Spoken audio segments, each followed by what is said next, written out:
വിജയദശമി അവധി ആഘോഷങ്ങൾക്കായി മൂന്നാറിലേക്ക് സഞ്ചാരികളുടെ ഒഴുക്ക്. മൂന്നാറിലും പരിസര പ്രദേശങ്ങളിലും കഴിഞ്ഞ ശനിയാഴ്ച മുതൽ ആഘോഷങ്ങൾക്കായി സഞ്ചാരികൾ കൂടുതലായി എത്തുന്നുണ്ട്. ഓണക്കാലത്ത് തുടർച്ചയായി മഴ പെയ്തത് വിനോദസഞ്ചാര മേഖലയ്ക്ക് തിരിച്ചടിയായിരുന്നു.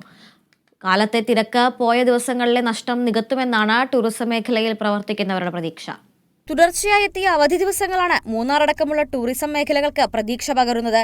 വിജയദശമി അവധിയോടെ ആഘോഷങ്ങൾക്കായി മൂന്നാറിലേക്ക് എത്തുന്ന സഞ്ചാരികളുടെ തിരക്ക് വർദ്ധിച്ചിട്ടുണ്ട്.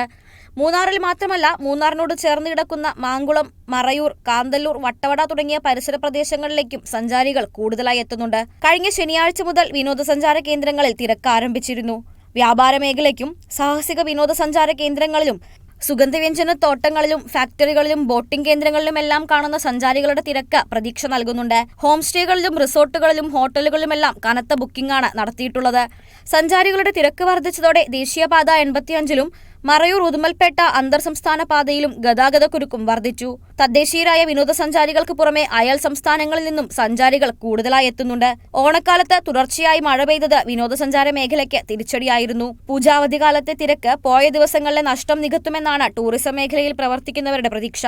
പൂജാവധി ആഘോഷങ്ങൾക്ക് ശേഷം ദീപാവലി ആഘോഷവും തൊട്ടുപിറകെ ക്രിസ്മസ്, പുതുവത്സര ആഘോഷങ്ങൾ കൂടി എത്തുന്നതോടെ വിനോദസഞ്ചാര മേഖല കൂടുതൽ സജീവമാകും.